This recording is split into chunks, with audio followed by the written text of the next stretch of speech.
અંકલેશ્વર નગરપાલિકાની ચૂંટણીમાં ward number 8માં કોંગ્રેસનો દબદબો, ભાજપના સુપડા સાફ, આખી પેનલનું ભવ્ય વિજય.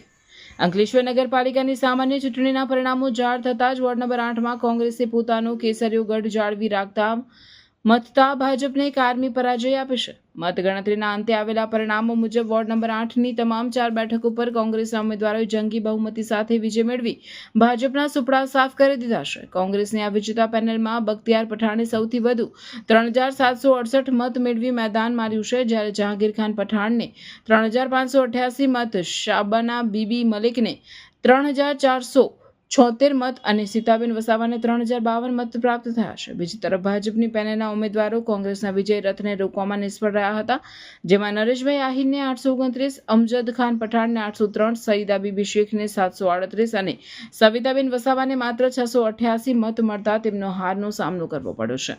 આ વિજય સાથે જ વોર્ડ નંબર 8માં કોંગ્રેસના કાર્યકરોમાં ભારે ઉત્સાહ જોવા મળ્યો હતો અને વિજેતા ઉમેદવારોએ મતદારોનો આભાર માની વિસ્તારના વિકાસના કાર્યો કરવાની ખાતરી આપી હતી.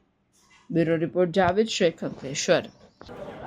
આખા ગુજરાતની અંદરમાં સ્વરાજ્યની ચૂંટણીનું પરિણામ જાહેર થઈ રહ્યું છે.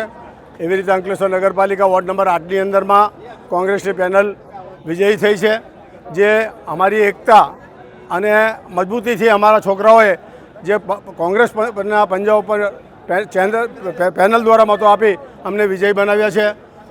જેણે અમને મદદ કરી છે, જેણે અમારા સાથે રહ્યા છે, તેમનો બી આભાર, અને જે કંઈ અમારા સાથે ઊભેલા અપોઝિશનમાં તેમનો બી આભાર, કારણ કે એ અમારા એક સાથી સભ્ય, એક જ ગામના એક જ વ્યક્તિઓ છે અમે, અને એમને પણ બધાઈ આપીએ છીએ અમે કે ફરીથી જોશથી અમારા સામે લડજો અથવા પેનલ સામે કોઈ આ વિજયી બનશો, એવી આશા સાથે ગામના અને બધાના આશીર્વાદથી બધાને વોર્ડ નંબર 8ના તમામ પ્રજાજનોને હું મારા તરફથી દિલી મુબારકબાદી બી આપું છું. તમે હતા તો અમે ચૂંટાઈને આવ્યા, બાકી અમારું કંઈ મતલબ નથી રહેતું. જય હિન્દ, જય ગરવી ગુજરાત.